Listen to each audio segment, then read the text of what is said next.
Amazing. Welcome everybody to this very special Interact Salon where we will investigate the future and actually the present already of anywhere jobs. This is in collaboration with Tony Blair Institute, and we have Lucia Asanacha here who represents the stage from that angle. This is a special salon, so we have a stage. And we will give the mic often to our wonderful speakers. First of all, we have Lauren Razavi here, whom you might already know from her amazing videos with Visakandar Sami talking about digital citizenship and internet countries. Lauren is an author and the founder of Plumia, a nonprofit that is that is driven by a mission to build an internet country. Lauren, do you want to say a few words about this before we dive into the matters labor? Sure. So thank you very much for the introduction, Anna. It's a real pleasure to be here. The kind of focus of my work, both at Plumia and the book that I wrote and published earlier this month, Global Natives, is really around this idea of global mobility. So now that we live in a world of remote work, it's more important than ever that people's right to move across borders is protected just as much as their right to move around within national borders. So I imagine in the conversation today, we will kind of get into this area quite a bit as we speak about digital nomads. But that kind of global mobility focus and lens, I think is really, really important and very topical where we are right now. And indeed, I think possibly the other panelists today will agree with me on that. So I'm looking forward to getting into it. And if you guys want to question all of your life decisions so far, I really recommend reading Lauren's work, The Great Migration, which made me kind of convinced that I should move to Barbados within 5 minutes. If you're very attached to where you are right now, don't read it. Everyone else, go ahead. Thank you so much for being here, and I can't wait to delve more into how cities, citizenship, representation, taxation might change when we to kind of steal Parag's expression, where we become uprooted, and what that actually means. And this actually takes me to Parag Khanna, author, leading global strategist. Your book, Move, is a fascinating exploration of how humans rediscover their migratory nature once technology enables us and basically global catastrophes propel us. You're also the co-founder and managing director of Future Map. I would love to hear more about this, and not just because you have a giant map behind you. Thank you so much for joining us from Singapore today. Do you want to say a few words about what makes you tick right now most? What are you most excited about? Sure. Thanks so much, Anna. This has been, I think, a long time in the making, assembling this wonderful cast of characters. And a special shout out to Lauren. I'm a big fan, even though we've never met, but we've exchanged lots of ideas, and I love what you're working on. And the fact that you have managed to now engineer this movement and mainstream the things that we're going to be talking about today. The pandemic has helped, of course, but just a generation of talented youth that all of you, I think, on this call really represent is, I think, a huge force. When I started writing Move, I didn't think that it was going to be so generational. It was really a book about the future of all human geography, all 8 billion people. But I realized that if you're going to talk about the future, you actually have to focus on the people who are the future, which is young people. And those are the global natives that Lauren is talking about. Not all of them have that good fortune. So I do break things down a lot geographically. So my work is kind of the intersection of geography, globalization, mobility, geopolitics, and other kinds of things. But we'll get into things as we dive into the conversation. Thank you so much. This is such a fascinating question. I used to be in academia, and in academia, the questions of generation are so important, especially in the US. Academia tends to be very migratory. You're kind of like sent around, you're looking for a job, trying to stay on the tenure track. And it's extremely generational. If you have 3 young kids, it becomes, you're much less competitive in that arena, for instance, compared with a single person, and all sorts of different considerations come into play. So it will be really interesting to see who can be a digital nomad and whether that can be widened across multiple generations. And I would also love to, if we have time, I know you speak a lot about Ukraine, and at Interact we are very dedicated to helping in any way we can. For instance, we hired multiple people through Remote Ukraine to whom the proceeds from this salon will be donated, where you learn about another side of remote work, which is that when you can no longer, for whatever reason, actually work where you are, having access to digital jobs or digital residencies can be a lifesaver, sometimes literally. So it will be very interesting to explore that. And Samit Chopra, who's joining us from WeWork. And I mean, I know that you are the CEO International MR Pacific, which is already like a huge group of digital nomads that you might have been observing in the past years. And I would love to hear, what excites you right now, what surprised you the most, having access to so many life stories. I mean, even just at Interact, all these hosts, I mean, you observe, people's stories unfolding across the years. And I can imagine that, managing WeWork, where all these stories really come together, must have been an incredible ride for you. Yeah, no, absolutely. And thanks so much, Anna, for having me join this esteemed panel. Looks like I'm the token unauthor or non-author. So really looking forward to the insights from Lauren and Parag, and of course yourself. We try to be inclusive. We always have somebody who hasn't published the book yet. So, I've personally, I've lived globally mobile life my entire career. I started, I grew up and started my career in India. Then moved to New York in early 2000, went back to India for a couple of years, then Palo Alto for 3 years, London in 2013, then moved to Singapore in 2019, and then just boomeranged back to London a couple of months ago.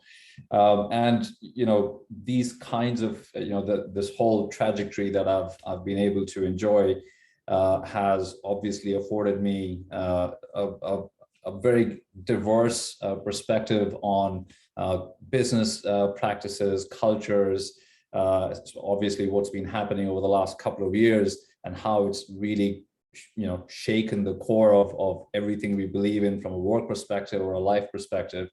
And, things will continue to evolve. We are at a bit of a cross section, if you will, in how the future of work is going to evolve, how people are going to see themselves as contributing to businesses that they're part of, and how the external environment is going to sometimes continue to challenge like it has in the last couple of years, and hopefully in some ways in the near future, facilitate what people's dreams and aspirations are for their personal lives and how they intersect with their work.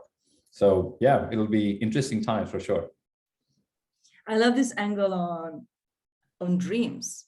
When life changes and when possibilities change, people's dreams get an update. And I was born behind the Iron Curtain, and I've lived through this gradual opening of the world. And every time the world, bulged a little bit, my dreams became bigger.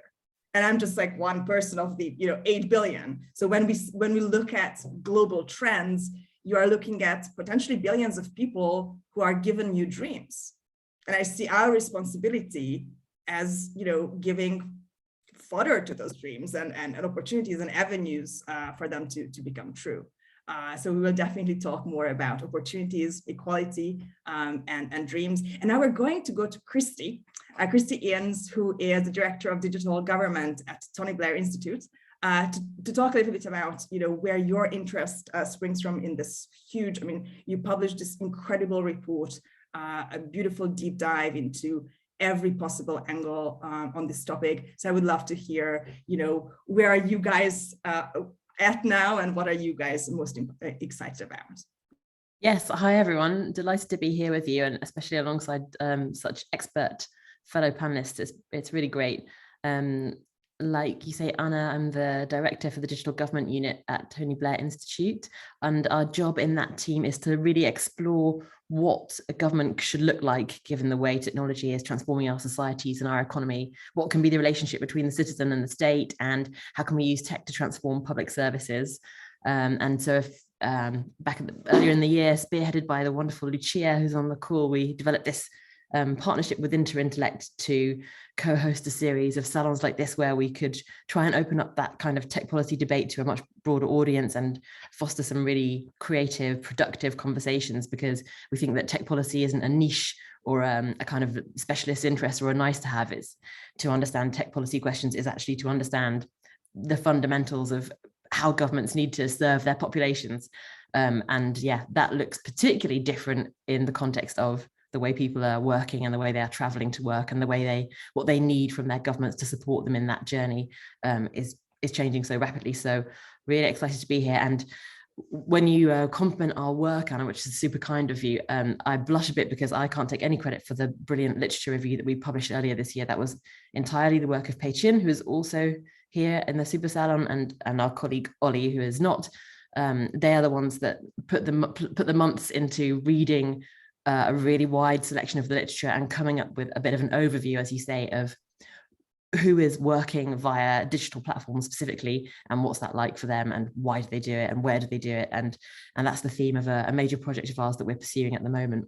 I should mention as well that our sister team in the Institute has put a lot of research into this area as well, into the theme of anywhere jobs. So our colleague Jiga Kakad has also published a couple of papers setting out some perspectives on to what extent people are going to be working remotely and working differently from the way we work currently. And so yeah, it's a huge theme of interest for us, and really looking forward to getting into some of the big questions it raises for not just us as people, what can we do with our lives, how do we want to live our lives, but for companies, how do you find the right skills and talent, how do you make sure you're looking after the people that work for you when they are distributed around the world, and how do you get what you need from them, and even governments, how do you make sure that you foster skills and talent, you equip people to go out and take part in this global labor market, and how do you as a country become more attractive to talent now? Talent is a resource that can fly around the globe within minutes.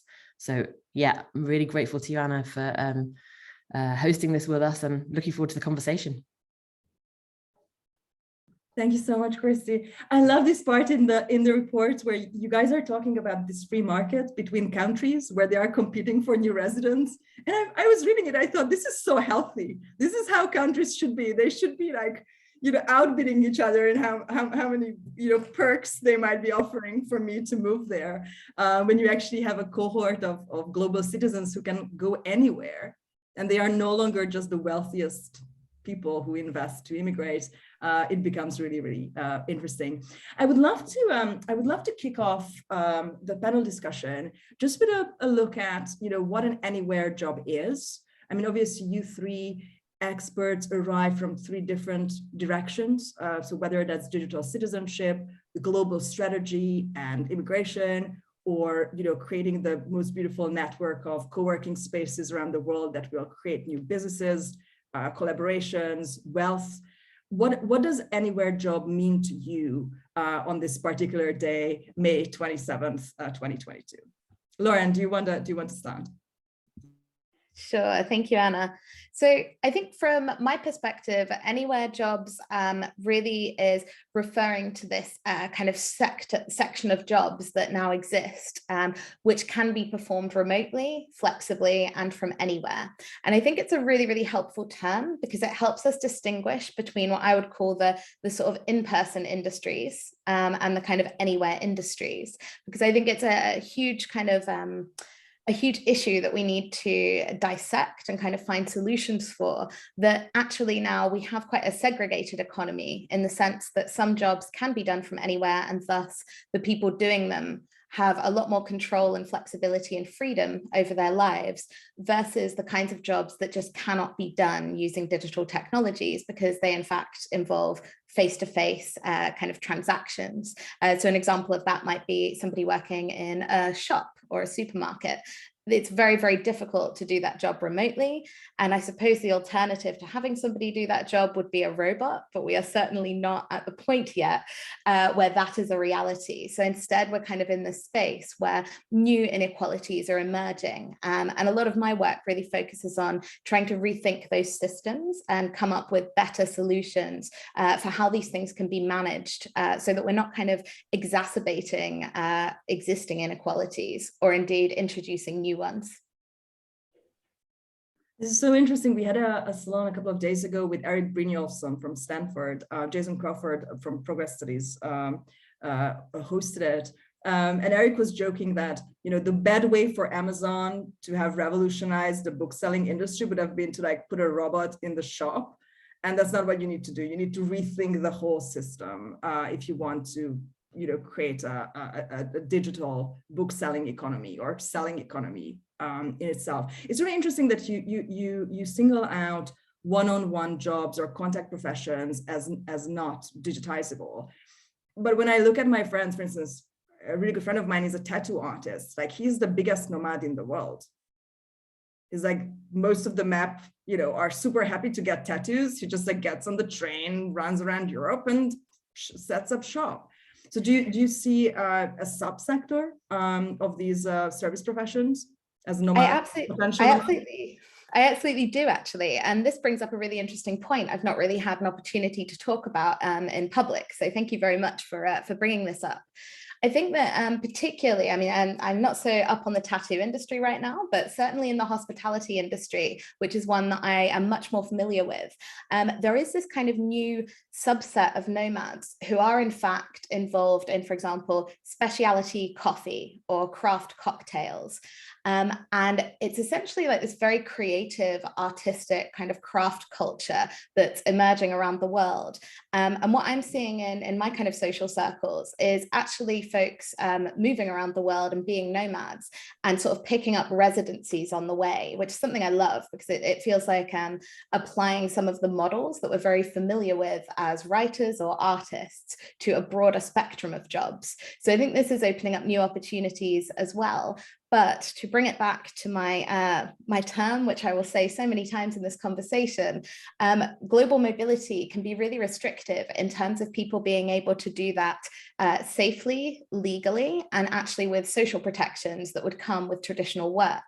And this is essentially what we need to solve at this point in time, is making sure that policy and visas are kind of keeping up and are made available so that people who are experimenting with anywhere jobs can actually move around the world without sort of being restricted automatically by the insane levels of bureaucracy that many countries require before you're allowed to go and, for example, do a cocktail residency for 3 months in a bar in Thailand.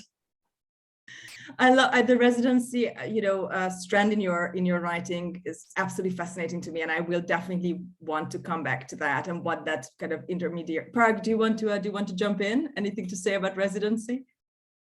I saw you light up in green. Plenty, of course. And it is let me make a couple points. The first is that the narrative that has accompanied the COVID lockdown is that global mobility somehow ceased. But actually, if you look at the kind of global data, relocation in terms of aggregate volume of people who continue to live or live in a place other than their geography, their nation of origin, has continued to expand. And I think that's a very important point for all of us to clarify as a baseline when we're having these conversations, not just amongst ourselves who get it and understand it and see, but also when we're speaking in the general public. And it's actually very, very interesting because it's a reminder that whereas an older generation kind of drove the narrative around the lockdown being the new normal forever, and everyone retreating behind protectionist, nationalist, insecure barricades and being at home, the real sort of change agents of the world, which is again the youth, said, wait a minute, this is an opportunity to be anywhere, not just the somewhere that I happen to be. And that's one of the reasons why, it's not the only reason, but it's one of the reasons why that number actually grew. So don't let the global narrative be shaped by people who are not the ones doing the moving. Understand that the numbers are very much on the side of those that are in this room, in this conversation. We need to kind of fight that battle with data. And that's very important because that's how policy changes as well. Now, why did we go, and Lauren would have the exact number, but from a world of 2 countries with digital nomad schemes, digital visa schemes, to 75 countries with digital visa schemes over the course of a year or 2? Well, the answer actually lies with something that Lauren was talking about, which is the kind of fundamental economics of it. When suddenly your services sector is deprived of the movement of people in and out of a country. So you no longer have those tourists, those business travelers, exchange students, whatever the case may be. You're not hosting those conferences and meetings. You realize how damaging it is to your economy.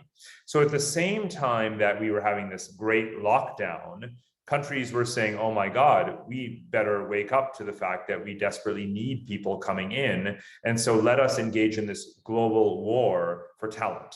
This global war for young talent, to me, is the operating principle of the entire future. And everything that relates to residency reform is a contribution to that. It's a salvo, it's a move, a chess move in that game, because there's two kinds of countries in the world: those that realize that they need young people to replenish their demographics at a time when the world population is actually hitting a plateau, and those countries that don't recognize it. And so often our narrative about what the driving forces are in international migration is shaped by Trump or Viktor Orban or the five-star movement in Italy, or whatever the case may be. And I think that's complete nonsense. And again, you need to fight against that anecdotalism by saying, well, last time I checked, Canada, lets in 400,000 people every single year. It's statistically a lot more significant than whatever, whoever the kind of populist leader of du jour is in Italy or some Eastern European country, no offense. Right. And the same is true of the fact that it's easier to migrate to the UK today than it was before Brexit. The fact that Germany has let in, well over 1 million, again, voluntarily or involuntarily, right? But you have a center-left government now in Germany. So country after country is actually getting on the right side of history, the right side of policy, and engaging in this global war for young talent. And that's actually what is happening. It's not aspirational, it's not naive, it's not utopian, it's actually today's reality. And that's because, and this is just the final quick point on the economics, is that even with a world where we selfishly can be digital nomads, from a national fiscal standpoint, without a strong domestic services sector, you don't really have an economy. You don't have a society. You don't have taxpayers, right? You don't have teachers and construction workers and garbage collectors and government bureaucrats and all of those things. And those are what are called non-tradable services. And meaning, again, those bricks and mortar things that people physically do in one place for each other. And so even if you're a country that is, attracting young people, or even if you are, again, there's a sort of, it's the buy side and the sell side, if you will, right? So the digital nomads get to choose where they are. That's fine for us, right? We can arbitrage by tax or by culture, longevity of stay and all of these things. But countries are realizing they need a resident population. Those are taxpayers and people who are renting apartments and buying homes and all those other things. So there is that non-tradable side of things that we shouldn't forget, the physical resident population of a state that keeps a state healthy. And I've been looking at the countries that are doing it right and the countries that are depopulating. And I worry a lot about the countries that are rapidly depopulating. And we put a lot of attention on those countries, even though they are very fundamentally the losers of the present and the future. Thank you so much. One of the things that I'm always interested in when it comes to digital nomads is you have a bunch of people, moving around in the world. And they are by nature a diaspora, right? So you have Parisians leaving Paris and going to Thailand or Southern America, or northern Scotland, depending on their taste. How are they forming a unified voice to make an impact? How are they impacting their local governments? So to me, it seems like, I'm a digital nomad, I arrive to a country. How will I find the other digital nomads? How can we align our incentives, our goals, and create an impact together? Do you want me to give a couple of examples? Absolutely. Oh, sure. I mean, there are places where this has already been happening for a very long time, where expats have formed a large community and have clustered for at least a generation. So two places that come to mind, very obvious examples, are Singapore and Dubai. Over the last 40 years, almost no place in the world has had its population increase as rapidly as Dubai has as a percentage of its original population. Only Shenzhen would exceed that. But obviously in Shenzhen, the population is still entirely Chinese, whereas in Dubai, it's sort of the whole world. And foreign communities that are not going to become citizens have still acquired a greater voice as stakeholders, and they've been recognized as stakeholders, and they have, now that technology has come into play, they have digital dashboards, there's interfaces with the government, they participate in discussion groups and consultations, modulus kinds of events where foreigners used to not be invited and are invited. A lot of things have happened, like as you probably know, unmarried people can live together, you can now consume alcohol, they've changed the work week from Monday to Friday instead of working on Saturday. All of these things have happened in Dubai as it's internationalized and as foreigners, who again are not citizens, right, have a growing prominence, and they've self-organized in a number of ways. In Singapore, things are, very sort of communities are rigorously defined, but they have community associations, national associations of expatriates that really overlap in their membership, and the government, they have a very strong dialogue with government. So I think that those are good templates for places as some of these new, I would say in other words, what we're experiencing right now is a second wave of geographies that are becoming digital nomad destinations for the first time. And they're going to go through that process where they have to evolve their governance to accommodate these new resident populations and their lifestyles and needs and requirements from a legal standpoint, or just logistical and professional and otherwise. And I think they can learn actually from some of those things that have already occurred in the first generation of places, and they can also innovate, obviously, too. Thank you so much. Samit, I'm going to throw the mic at you, back to London. Every friend of mine who works in WeWork, the first thing they do when they arrive to a new place is they go and try to work in the nearest WeWork. So it's a really beautiful example of the 21st century Canterbury Tales. You go to the inn to meet your new friends, people with whom you instantly have something to talk about because you're entrepreneurs, you work at startups, you work in design, you are inventing the future.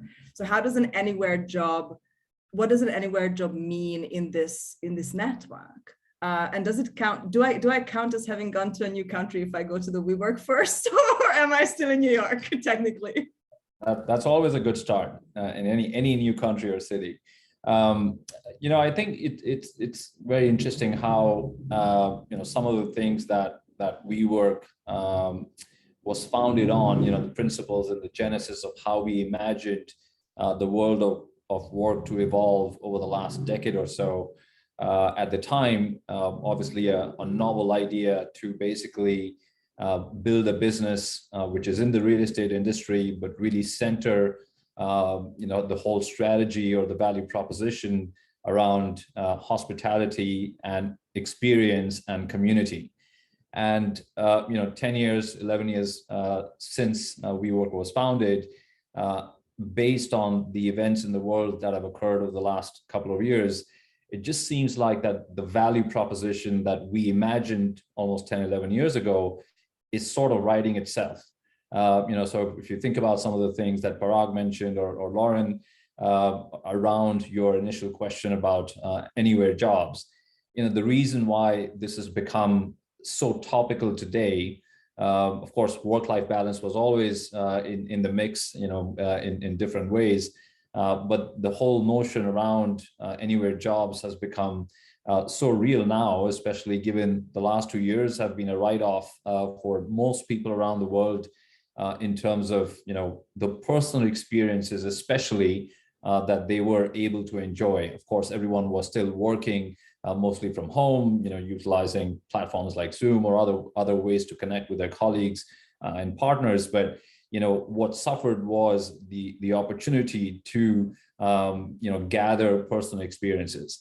And today, 2 years after we were all dealing with this challenging situation, people are yearning, people want to have the opportunity to be able to combine, having, some personal experiences along with, their productivity goals and their respective jobs. which is probably why the whole concept of being able to explore anywhere jobs has picked up even more steam over the last couple of years than it was in the past.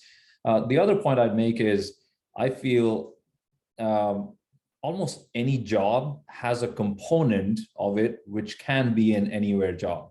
So I have a job which is very customer facing, very employee facing. Whether it's what I do on a day-to-day basis or platforms like this.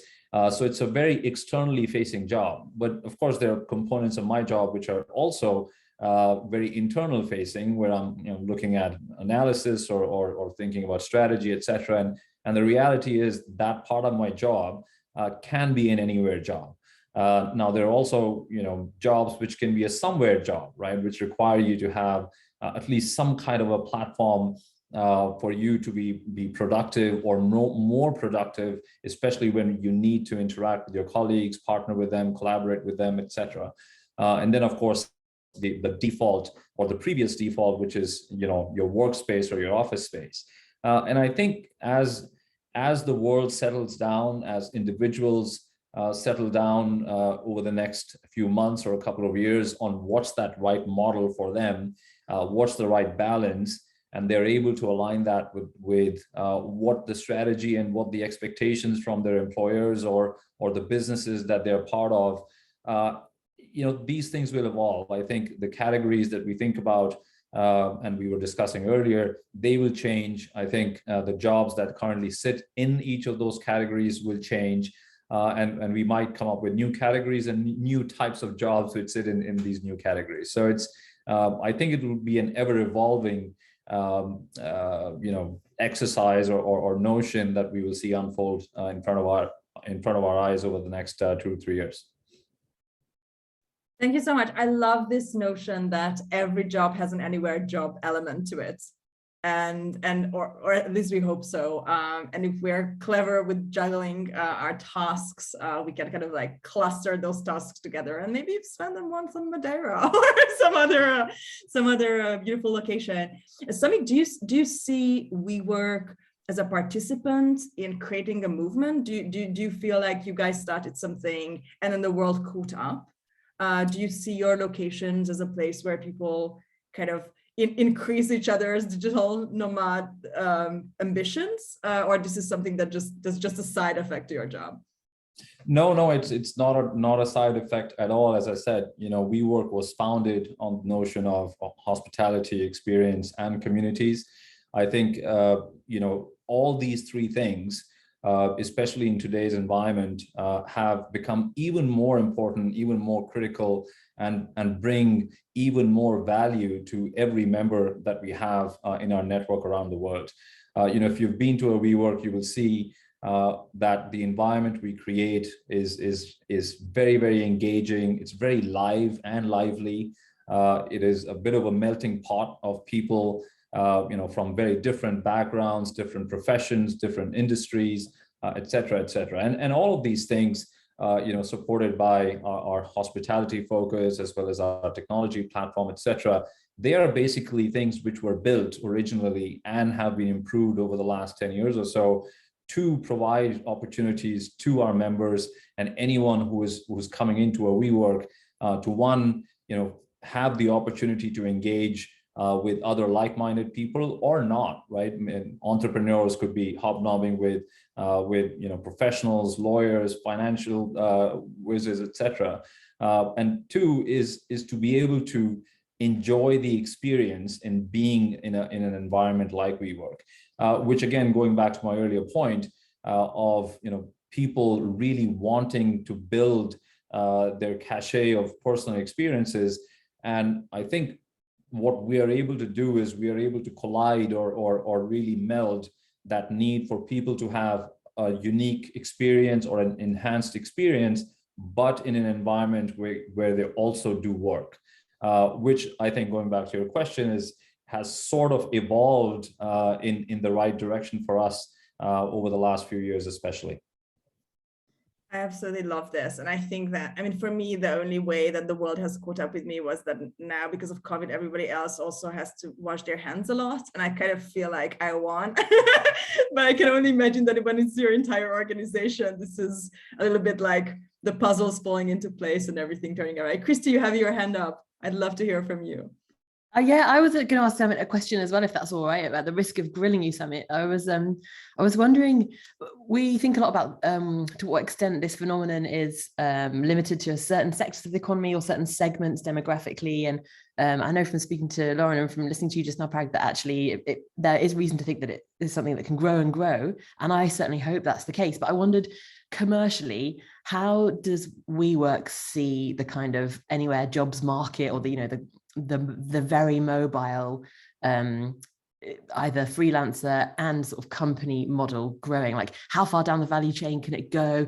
Do you see a scope for differentiation? Like, for some people, WeWork would probably still be out of reach at the moment as an individual or a freelancer. Like, how much bigger can it go? How much more of the market can it serve? Well, I think it's thanks for that question, firstly, Kristie. So, the world, as we've seen, especially over the past few years, the need for flexibility has never been higher.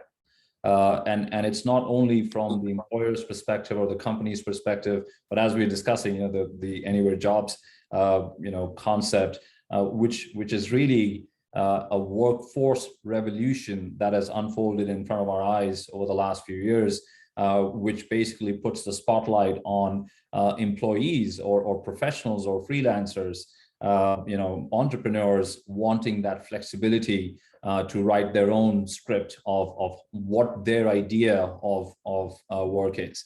Do we think there is scope for this to explode into something much bigger than it currently is? Absolutely. Right. If you read any real estate research report over the last 3 to 5 years, almost every large real estate services firm calls out the flexible space industry, which is what we are a leader in, to grow almost 7 to 10 times the size it currently is.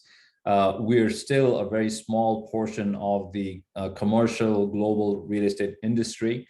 But this need to have more flexibility, which is causing many new entrants into the market from different parts of the industry who want to bring their own concept of what flexibility looks like. And that trend will continue from a supply perspective, or people who want to provide solutions like the ones WeWork provides, obviously on the back of an increasing demand for all sorts of employees and entrepreneurs, to have more flexibility. Now, for us, almost half of our membership base, which now is roughly 650,000 members globally, half of it is what we call small and medium businesses and entrepreneurs, freelancers, and the other half is large enterprise companies. So really, there's no entry barrier to what type of professional or person can utilize a network like WeWork's, as well as we have many solutions within our services portfolio which allow you to utilize our network or our location for an hour, for a day, for a month, or for several years. So we've really taken down the entry barriers such that WeWork can be that third place or that somewhere place for any type of professional to leverage and work out of. Thank you so much. Before I open the floor for questions, Lauren, I would love to hear from you. How do you see professional networks such as WeWork influencing the digitization of citizenship, and how can we do better? How can we participate from the private sector?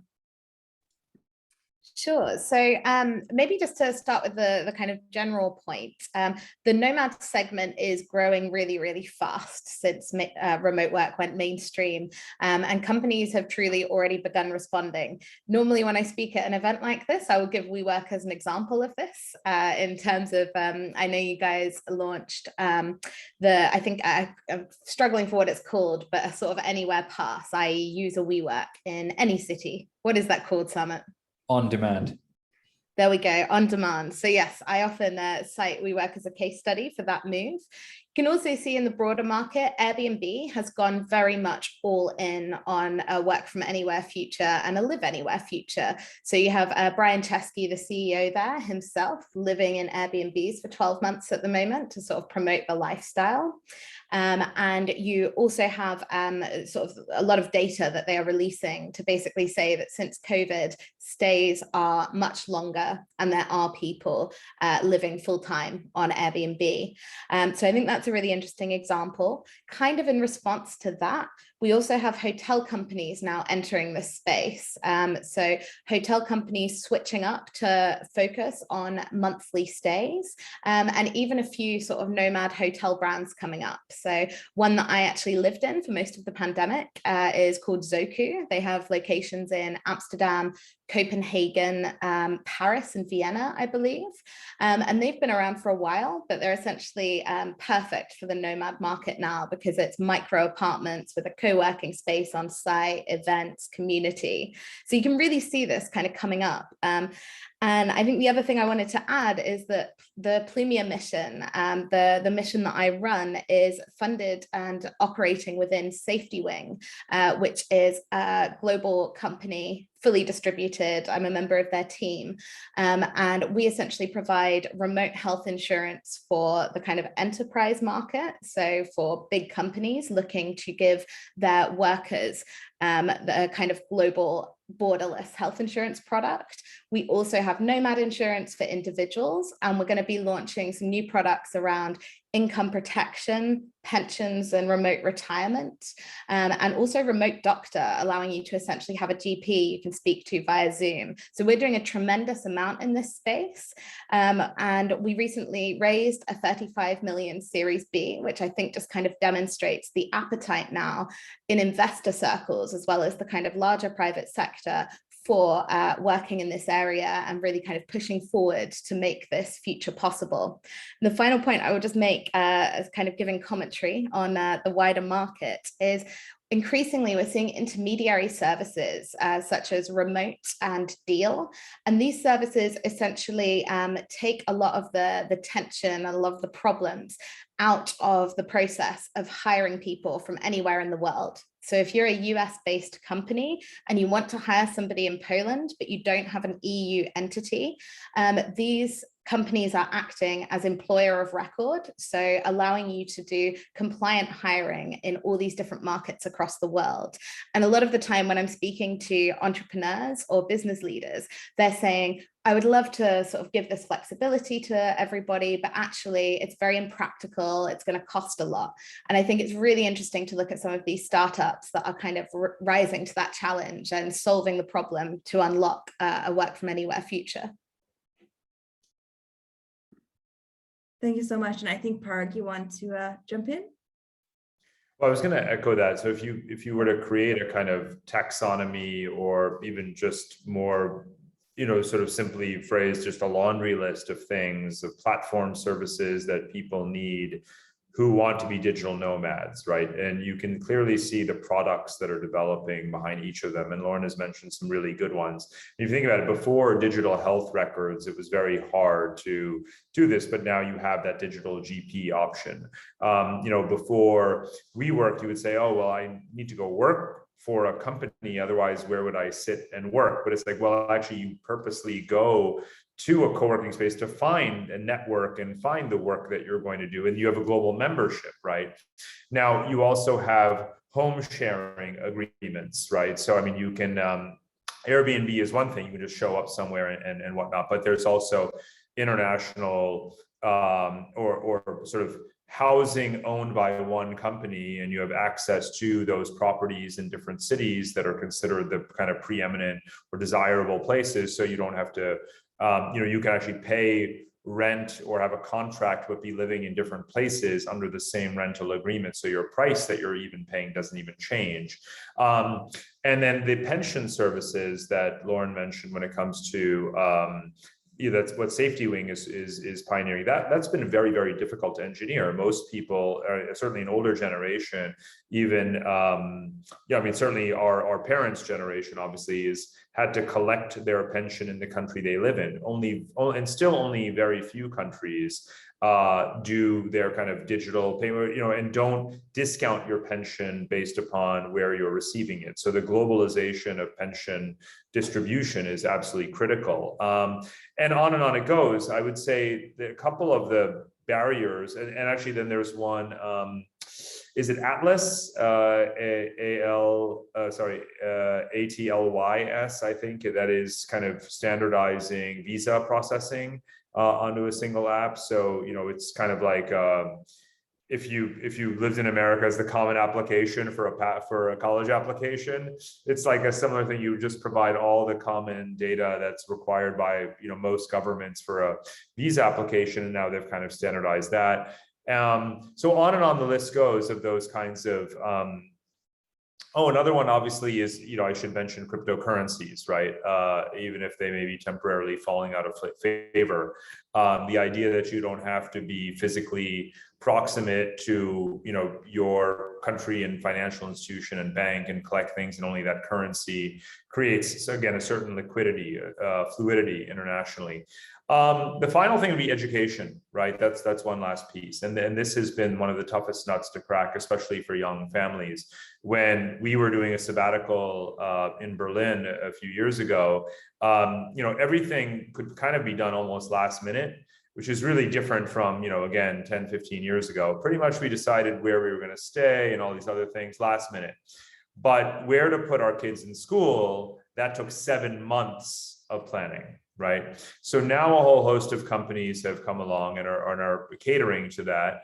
And you've heard of a bunch of them, Boundless and so forth. And, they've got a presence in all the key cities. You can kind of show up, plug and play, and they more or less cater to the K-6 market. Older than that, or high school level, now more and more is remote, right? So, wherever you go, you can still do online skill building, online courses, and so forth. And that's maybe one of the last shoes to drop. And I think that's a huge opportunity, obviously, at all age levels. So we are fundamentally creating those digital platforms and global access points for pretty much anyone and any need you may have.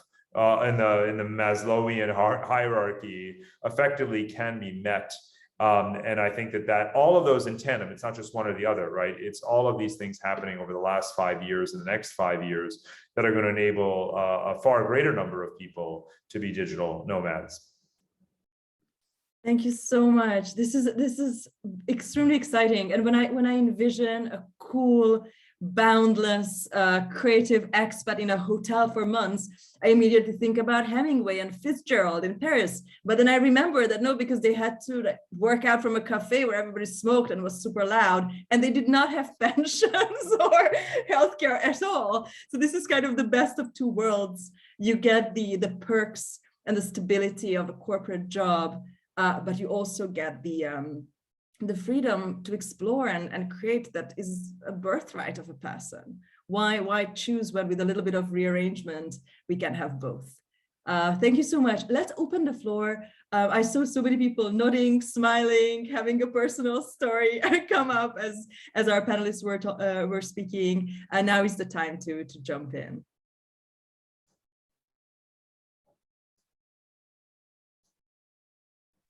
Hi, I'll start it off. Hi, so I'm Aida. I live in New York now. Now I have to feel like I have to say that after talking with you all. But I'm from San Francisco originally, and I started off down a path going to medical school. I went to medical school in Cuba. As a U.S. citizen, there's a lot of huge international medical school program there.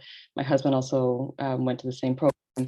And I came back and realized that I didn't want to go into clinical practice, and had kids as soon as we came back. And so I've been a stay-at-home mom with my kids for the past 8 years. My husband is practicing in critical care here in New York. And one of the things, I learned Spanish while I was in Cuba. And one of the things that's been a big priority is teaching our kids Spanish. So we speak exclusively in Spanish with them at home, and they're in a dual language program here. And now that I am at a place where they're a little bit older and I can start thinking about what is my next step if it's not going to be clinical practice, this world of remote work is like right in front of me. And I realize it's a huge opportunity, and I have a real privilege to be able to engage with it. And so I want to be able to engage with it. And I wanted to follow up on the comment about families and mothers in particular, and like what is everyone's experience in working with families, and also I guess mothers in particular. I wonder if there is a different experience when mothers are working in this remote way and being able to travel with their children. So not just schooling, but also care outside of schooling for their kids, and what your experience has been with that. Brilliant and important question. Thank you so much, Aida. How mobile are families, and how can we serve them better? Any notes, Parag? Well, this is interesting. It's not just about the technological dimensions of it, because with smaller children, as many of us experienced during COVID, below middle school, you really don't want kids, learning remotely.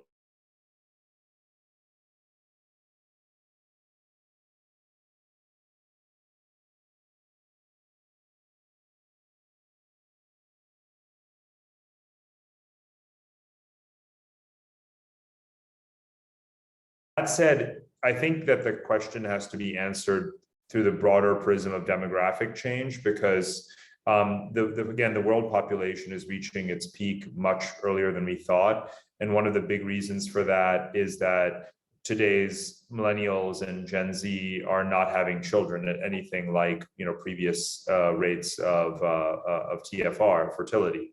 So what that means, therefore, is that if you imagine yourselves being in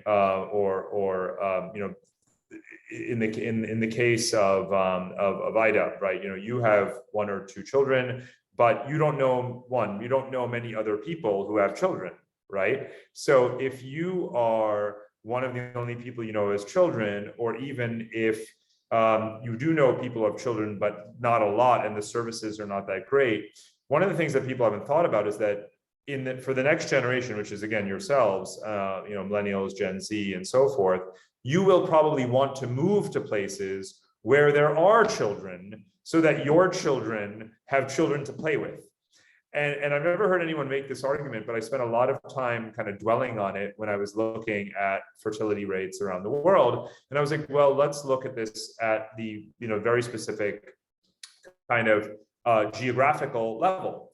And so what I saw is that, in places like Helsinki, they were saying, we're going to have these free, kitas, kindergartens and whatnot for, mothers can always drop off their children there and then, go to work and have time to do their thing. And if you live in a place where the number of children is so small and childcare is not abundant, you don't want to stay in that place. You want to be in East Berlin. You want to be in Helsinki. You want to be in the places in the world where other families actually have children, because there are literally so few children.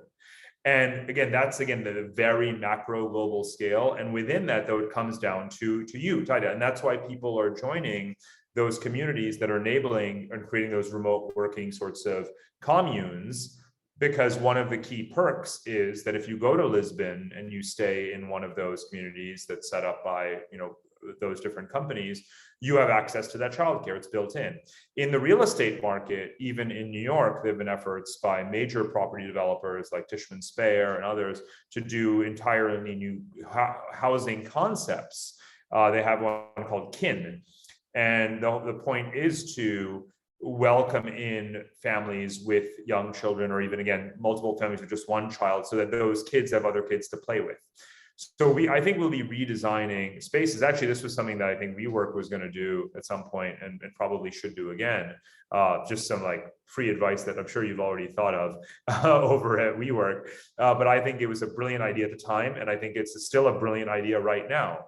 So think about the family structures, and there's so much data, right? We know on a month-to-month basis how many children are being born in which places in the world. Use that data to forecast where you need to be and brand yourself as a child-friendly place, and then families like Ida's are going to move to where you are, because you always, as a parent, again, I know this firsthand, you want your kids to be in a place where kids are safe, where kids are abundant, where kids are playing with each other, where there's just a richly sized young generation. And the fact of the matter is, no matter what we do and try, the number of such places is decreasing in number. Thank you so much. I mean, I'm in Brussels right now, and so many of my friends have children. And one of the reasons why they have children is because they can, because other people also have children, and they move here because they know that there are other people with young kids. And I observed, their support networks forming on Facebook and in WhatsApp groups. And I see a huge business opportunities, not just in building these networks for people, but also, for instance, if I have 2 kids and I'm trying to choose between 2 countries who are competing for my digital citizenship, I need information, and I want to maybe talk to the local parents first. And kind of a discovery product, I think, would go very far. Thank you so much. Lauren, you have your hand up. I do. Thank you very much. I think I just want to yes and Parag a little bit there, but also maybe add a little bit more specificity from the kind of research that I've done and the experiences that I've had. So I'll start off by saying I don't have children. So nomading is very different for me compared with a lot of nomad families, nomad parents, but a lot of my colleagues at Safety Wing are full-time nomads traveling as a couple or even as single parents with their child. And I think that this is such an area that's ripe for innovation. I get asked a lot, like, is nomadism just a movement for young people? And my answer to that is always no, but the success that you can have as you reach these kind of later life stages, living as a nomad, comes down to the infrastructure and the systems that exist to support you in doing that. And I think that as a sort of specific point here that I want to make, which is, I think it can be difficult for us to actually unpack what education is and what the kind of value aspects of it are in today's world, if we look at kind of where it may go in the future. And essentially what I mean is that a child's education has 2 aspects. And one of those aspects is remote education, the literal curriculum that they sort of might take on as a remote learner, as opposed to a remote worker, and the stuff that they need to learn, perhaps to pass exams, etc. But then there's this other aspect of socialization. And basically what I'm expecting to see over the next sort of 5 to 10 years is a total separation of those 2 things. So you may have your remote education products from the University of Oxford or Cambridge or Harvard provided at that curriculum level, like they kind of do at the moment in some countries. And be able to kind of pursue that very high standard of education for your child without having to relocate to sort of be near a school that does that. But then the socialization aspect is really interesting because number one, and I guess I'm referring back to Scandinavia again, who have a lot of this stuff figured out, but in Scandinavian countries, I think I've forgotten which specifically it is. It may be Finland or it may be Sweden, but one of the Scandinavian countries, they did a study comparing the attainment of UK kids and kids in this country and considering the sort of nuances, the differences in the education system. And essentially in this Scandinavian country, I can't remember, these kids do not go to school until age 7, whereas in the UK, it's much more normal to go to school at age 4 or 5. But what they found is that within 1 year, those kids had actually achieved more, had a better level of attainment than those in the UK who'd actually been in a formal sort of educational environment since 4 or 5. Now, the difference in Scandinavia is there's a huge culture of group kind of childcare, like a kind of play school thing. Kids are getting together, socializing, playing long before they actually sort of engage in more sort of rigid education with kind of a specific output. So I think that's a really interesting insight, and it kind of just shows that there are these 2 aspects that we have to pay really careful attention to with kids. And I think as we design these new systems and solutions, it's entirely possible to kind of be optimizing in both of those directions. And there is a huge sort of target market emerging for this. The final thing I just want to say really briefly is that I do think that a brand like WeWork that is international could do very well out of adding childcare as a service, i.e. you go to your WeWork and you know that there is a certain standard of childcare available on site, perhaps a little bit like old school offices where you'd be going to the office, but there'd be childcare on site. And I also think there's potential here for hotels. You know, it's already quite normal in a lot of places around the world to provide babysitters for like when you're on holiday for a couple of weeks, if you want to go out for a romantic meal with your partner without the kids. And I could see that again becoming this kind of like built-in childcare provision for nomadic families. But yeah, definitely an area that I have my eye on, and I think there's a lot of work to be done, but I'm also very excited because a lot of very smart people are beginning to work on it. Can I just weigh in on this? It's really critical for kind of broadening the concept of who is, you know, when we think digital, when we think nomad, not necessarily digital nomad. By the way, it is definitely Finland, by the way, where they don't start formal education until 7. But it's about the tiers. So the vast majority of people who do live outside their country of origin are not wealthy, high-flying digital nomads, right? It is, in fact, the temporary laborers who are maids and nannies and construction workers, primarily Asian, around the world at a very large scale. So think about the Indians in the Gulf and so forth.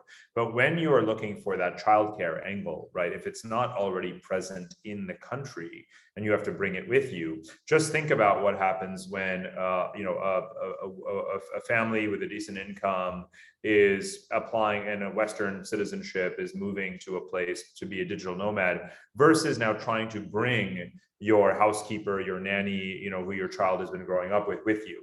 Think about the different standards that apply to that person and the likelihood that that person is going to get the visa to come to that country. And it is 45 times more difficult, if not impossible. And that's the state of play right now.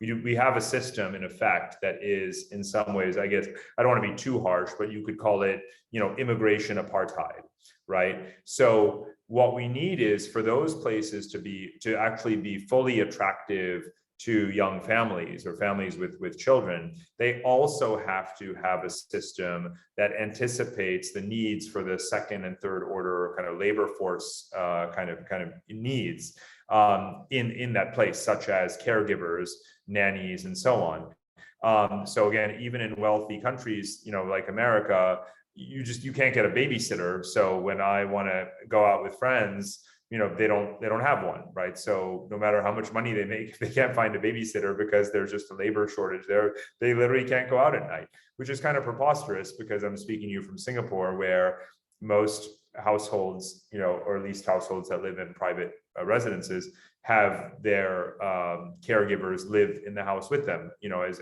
we do here. So we never have to give a second thought to having a, you know, movie night, date night, that kind of thing. And I think that's going to be, or should be, part of the definition, you know, almost of a civilized society, or at least a wealthy society, that you have that optionality. Well, and I mean it again in a very serious way. So going back to the whole migration apartheid thing, it's shooting yourself in the foot. You know, if we think about the COVID effect, the motherhood penalty of COVID has been so unbelievably severe in the United States. Some people say women's rights, you know, in the workforce have been set back a generation. Women had to, you know, put off their careers. They had to sit at home and babysit their kids while they were on Zoom, and they didn't have any support. And that's real. It's a real tragedy, right? I mean, especially for working women. And the effects of that are not fully calculated. Now, that I would say is not something that in a country where there's abundant childcare, women don't have to make that choice. But again, you don't have sufficient indigenous childcare in OECD countries. You have a huge deficit of it. So we need to think about the migration system, not just for digital nomads, but for the whole supplemental workforce that caters to those to those families, and we haven't done that yet. So Lauren, at the very end of your comment, you said there's exciting things going on there. I'm not sure if you were referring to this challenge, because I don't see anything happening on this one, and I'm sure we can all agree, whether we're male or female, that this is just a great unsolved puzzle, but the key to attaining gender equity and maintaining gender equity in the world. Yeah, my comment was not specifically on gender, but just the idea of, I guess, provision of services for nomadic families. But I totally agree with what you've just been saying, Parag. And I think it kind of leads me into another point that I think is really important to make here. Digital nomads are kind of a frontier demographic that have started doing this and happen to be in this privileged position of being very desirable for governments for economic development reasons right now. But the whole kind of purpose of Plumia and the kind of movement that I'm a part of is to try and actually use that momentum to democratize global mobility rights down to more people. And within that kind of democratization of the sort of mobility right is obviously the need to develop the infrastructure that creates a more equal reality for people. So regardless of whether it's kind of a front-on sort of service for nomads to start, I think it's really, really important that we are always kind of looking to bring in a broader demographic to actually use these services. But at the same time, I do think that often there needs to be a kind of niche target market to start with to actually get the kind of investment and to get the momentum behind some of these things. So I think all the time, nomads are kind of the signal of what's possible. And there's a bit of momentum in terms of economic development, in terms of trying to attract new taxpayers, to kind of build off of nomads as that kind of early demographic. So that's really what we're trying to do in our work. You know, we want to start with extending global mobility rights to digital nomads, and we are pursuing a new passport as a means of doing that. But we also want to roll out that passport and those services to refugees and stateless people, all of these people who are stuck in a global system that is optimized for inequality right now. And that needs to stop. We have the technology to stop it. It's time for the culture to catch up. Thank you so much. I would love to hear more about how you guys see, you know, the digital nomad revolution possibly solving some of the problems that arose around the motherhood penalty imposed by COVID. And I love this immigration apartheid expression. I think a lot of people, whilst trying to become digital nomads, realized that maybe they were at the moment residents of Western countries. Maybe they were from a non-Western country, and the moment when they actually tried to go with the rest of their friends to a desired location, suddenly there was this enormous delta between what was possible and what not. I do see a digital passport as something, even though no digital passport machine ever recognizes me, I have high hopes in general for this. I have bangs in the photo. It's a long story. It was a mistake, but I do have high hopes for whatever digitization we can implement around our official papers. Kristie, you have your hand up, and then I'm going to go to Sumit because we proposed so many new products for WeWork. I want to hear what you think about them, Sumit. We'll see. Kristie, first you, and then Sumit. Okay, well, this may be for Sumit and maybe for Parag and also Lauren. I was wondering, sort of building on this question of how digital nomads can influence the way governments behave, and that it sounds like increasingly their sort of economic power is being recognized, and you talked about how the culture is changing in Dubai and how there is now competition to improve the environment to attract people. I wonder, do you all three see any possibility for more formal democratic representation to change, to reflect the fact that people don't just sign up to be a member of one country or citizen of one country for their whole lives anymore? And I don't know how it works in Plumia, Lauren, but I would love to know, what possibility you see for people to kind of do almost democracy as a service, or democratic representation as a service. Like, could I buy in to be allowed to vote in a country's national elections for a period of time? Because I think in most places it's easier to get to vote as in a local election, much harder to get a vote in a national election.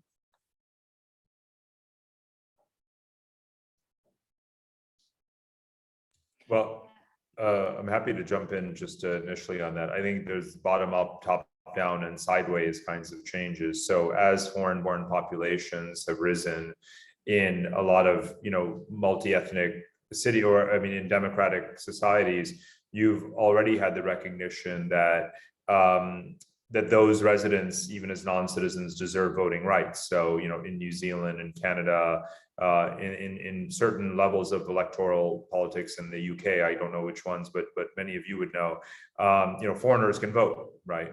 Foreigners vote for, mayor or city council, these kinds of things. Perhaps not it just depends. Every country is slightly different, but there are definitely a lot more countries that are allowing non-citizens to have voting at some levels than was the case like 10 years ago. And I'm sure that there's a catalog of that out there somewhere. So that's one thing in terms of bottom up and top down. The other, so technological, I think, is not necessarily the key thing. It's the politics, right? Where the politics allows it, the technology will come in to service that market. So it really is a political issue more than anything else. But I think what's interesting is that as the stock of people who have passports that have that global access characteristic attached to them, right? A country that has, 100 plus access to 100 plus countries, more and more countries do fall into that category. Pre-COVID, for sure, more countries were moving in that direction, and COVID is a temporary setback. But COVID will also unlock the efforts towards digitizing things further that were no longer possible to do in person during COVID. So I think that, again, we'll have this kind of hockey stick effect moving forward. So people, if you belong to one of those countries that has access to more than 100 countries without a visa, you're less inclined to want or need to change your citizenship, right? So the reason why Indians, for example, myself included, have changed their nationality more than any other country's citizens change their nationality is because the Indian passport is a low mobility passport. So the first thing any Indian wants to do, or at least by volume, there are many countries that rank below India, but there's no country with as many people whose passport ranks below where India's passport is. And hence, in terms of net outbound immigrants, India ranks, my hands cannot stretch far enough apart to capture the gap between India and country number two. Country number two happens to be Poland, by the way. And Poland has 20 million people. India has 1.4 billion people, just to put it in context. So the number of outbound Indians, and therefore the number of Indians who are changing their nationality, is far, far, far, far, far, far, far larger than any other group of human beings in the world. But again, India doesn't belong to that set of countries that I'm talking about that most digital nomads do. For those people, you're less inclined to need to change your nationality, but you do want to accumulate residencies. And that's the direct answer to your question. So do I have my nomad visa for Dubai? Do I have my golden visa? Do I have my tech pass for Singapore? Do I have my Silicon Valley thing? And whatever do I have my blue card for Germany? And you accumulate these sort of residencies without worrying as much about your nationality. So if you belong to one of those 50, 60, 70 countries, which is most of the people that we're talking about anyway, then that's what you're effectively aspiring to do, is to collect residencies, to collect optionality in a way, because you don't know where you want to be next month. But you certainly don't want to have to worry about applying for residency to that place that you're going to be next month, because you already have it. Thank you. In the meantime, 3 people in the room have started packing for Silicon Valley, even though we're not quite sure we heard you correctly. Yeah, no, Silicon Valley is exactly the nickname of the program, and they've been trying very, very hard to lure people post-COVID. Again, it's a perfect example. It's the archetype of a place that depended on humans coming in and spending money, and then suddenly no humans were coming, and therefore the economy was crushed. So they're so desperate now to pull out all the stops and get people not only to come as tourists again, but to come and live there. And I employ a bunch of people who are in the Silicon Valley program, because I don't care where the people are who work for me, and it's much cheaper than Singapore. So I fully understand their desire to go and do that. So yes, pack your bags. I love it. And I think this is a wonderful moment to go back to Sumit. I love that whenever we talk about Interact, we're always talking about how should we live. And one of the things that came up in the chat was that WeWork should be renamed We Live. But we proposed so many ideas. Samit, what do you think? Do you consider this conversation a kind of research group meeting? You will leave with a lot of notes and say, I've just discussed this with a bunch of digital nomads, and this is what people want. No, your consulting checks are on the way, guys. Thank you for all the all the ideas, and you're right. We did explore a couple of these concepts. We Live, of course, was one of the concepts we looked at a few years ago, and that was an extension of our core business value proposition of utilizing and building flexibility in our resources, which is for our core business focused on office space. We Live was more on the residential side. Of course, we as a business have since decided to focus on our core business, which is office space and flexible workspace. But I hear you. I think the notion or the concept of any such opportunity, which is built around communities and being able to share experiences as well as resources, especially in today's times, I think would resonate as a concept. Of course, one needs to look at how does the commercial model work for any of these ideas. However, I am aware many companies now who are pushing the envelope on looking at flexible residential platforms across the world, especially close to large academic institutions as well as large cities, which tend to attract a lot of transitional or mobile work populations. And we'll, as I said earlier, we will see how and where we land with some of these concepts over the next few years. But just going back to some of the things we were discussing earlier, with mothers at work and challenges and opportunities that such scenarios pose for all of us. We take all of these things. Obviously, we look at them very, very keenly. I think Lauren had an idea that we should think about a creche or a daycare type facility in WeWorks. Again, we have looked at these kinds of ideas. We do a lot already for half of our own workforce, which is female and or also for our members. So almost all WeWorks around the world now have a mother's room, so that new mothers can have the privacy that they need for themselves during the day. Ideas like play school, creche, etc., where a location or the size of our location allows it, we would absolutely look at those kinds of things as well. So again, thanks a lot for all the ideas. We will absolutely take them to heart and see where we can implement them. Thank you so much. I mean, the mother's room is in itself a huge help to people. We have 10 minutes left. Kristie is adding a heart. If anybody missed that, I absolutely agree. I once worked in a co-working space in London. I was in a part of an incubator in Shoreditch, and they had a baby room. And just to come to work in the morning, which for me was 11:30, but like most people were there who had kids, they were already there at like 8:15.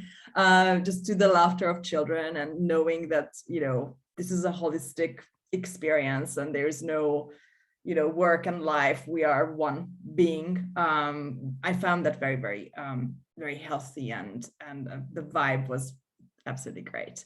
I had an idea for an intro question at the beginning, which would have been, if you could work from anywhere, where would you like to be calling in from today? But then I looked at you guys and you seem so perfectly happy calling in from wherever you're calling in from. I kind of dropped it.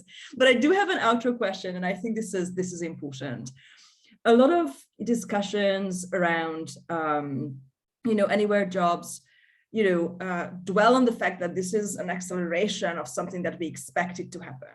We had intuitions about the world and how fast education would be digitized, how, nomadic people might become, but something seemed very, very unexpected.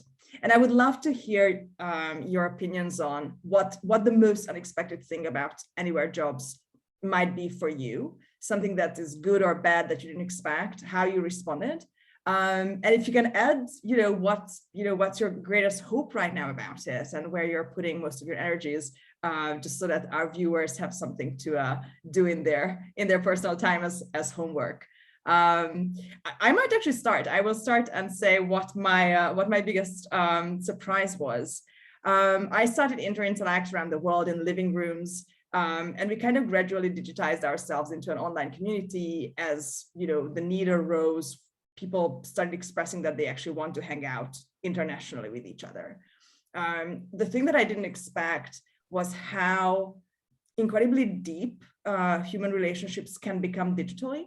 We have married couples in Interact now. People are starting books together, companies together. They actually move to new countries or resign from a job and move and become freelancers. So there is, how deeply just being together digitally can touch a person's life. That came to me as news. And with it, our responsibilities, because now you're dealing with entire lives and people's families and spiritual development and health and flourishing. So this would be my 2 cents here from a very particular angle. And this is an open question to everybody in the room. Just jump in when you have your answer ready. Thank you so much. Well, I can go next. I think what surprised me firstly was how many Zoom calls I can actually attend in a day.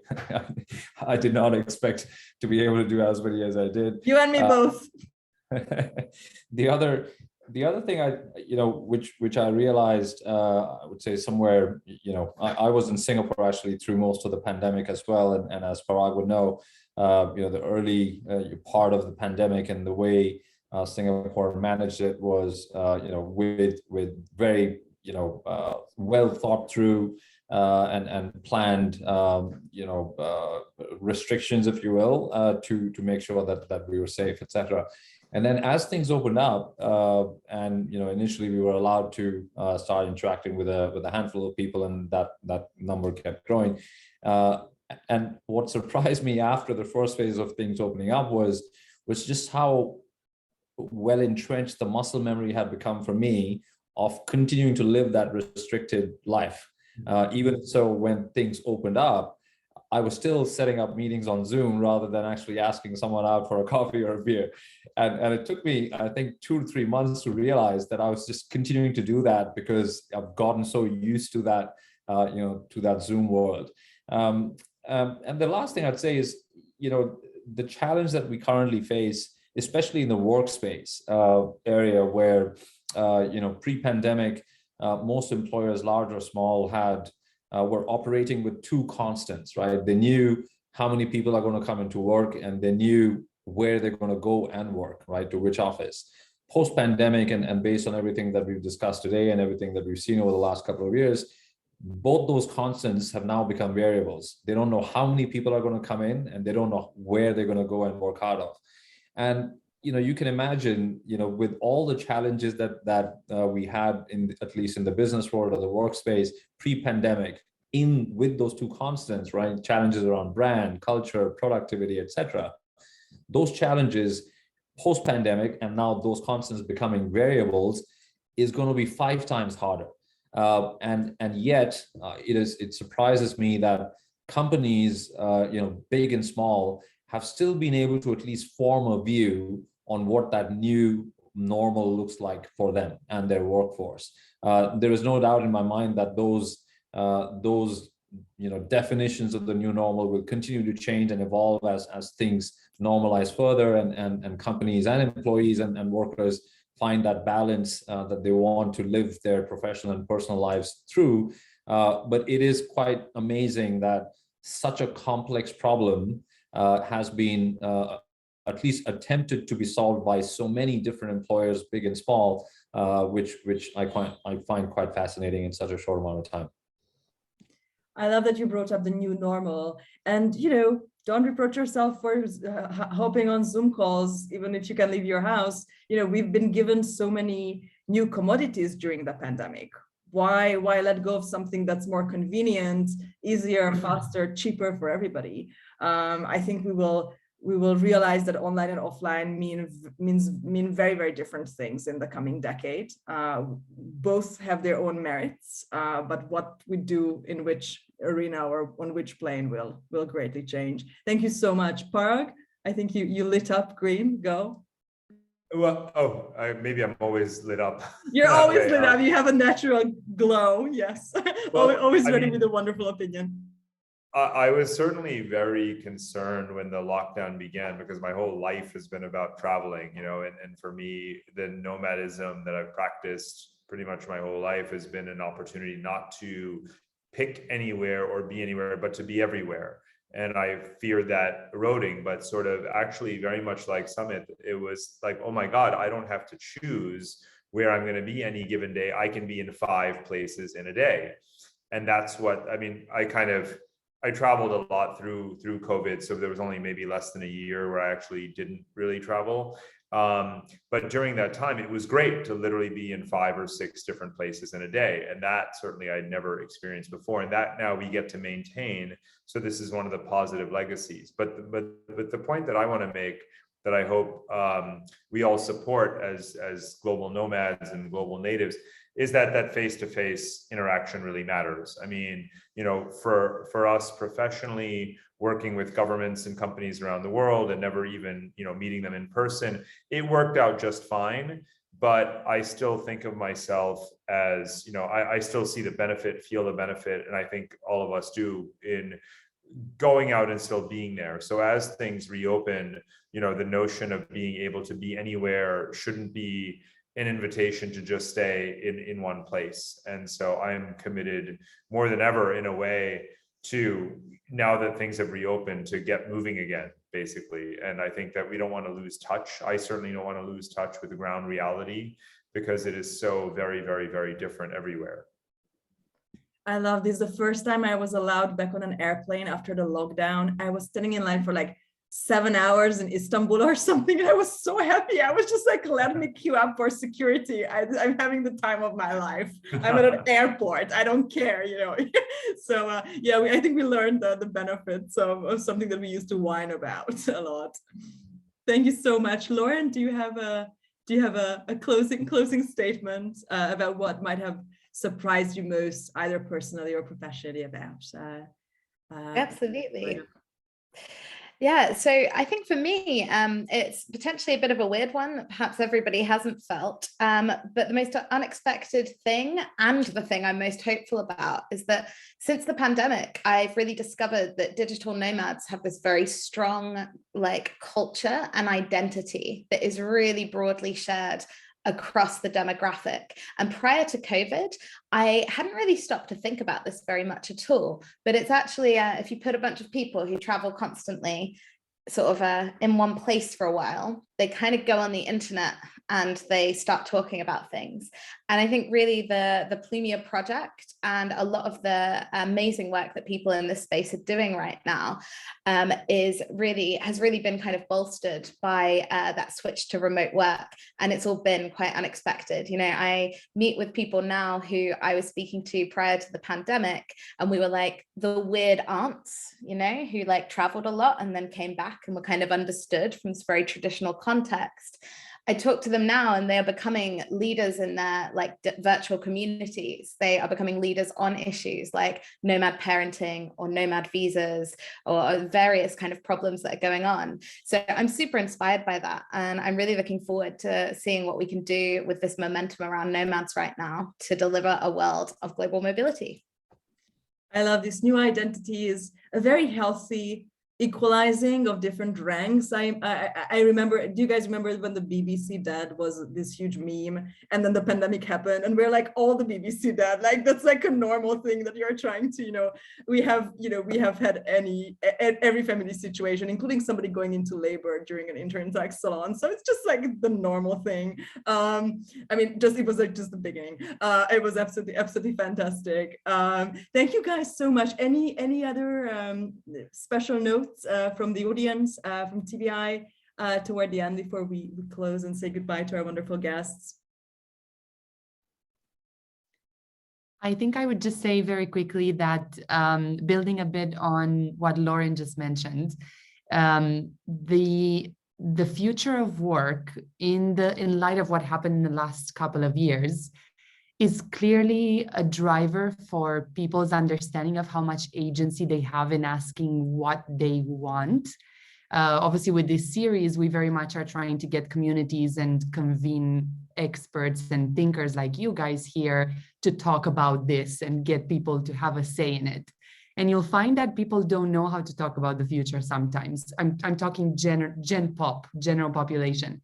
And I'm hoping that the future of work stuff, which is, let's face it, everyone has, expressed, I'm happy that I'm working flexibly. I'm upset with my employer that he won't allow it. All of that, I'm hoping this will be a driver for the rest of the future of stuff that we need to talk about. So that's where I'm gonna pin my optimism. I love that, and that's such a beautiful kind of mission statement just to close with. Thank you guys so much for giving us your time, your knowledge, your open hearts. We learned so much. I'm going to order 7 books now. Thank you so much for adding those to my library. And I hope to hear from everybody else and see you guys TBI at your next salon, which is going to be about synthetic psychedelics. We will see how that interacts with digital nomadism. I'm sensing a lot. Take care, guys. It was a pleasure. Have a lovely rest of the day. Bye-bye. Bye. Bye.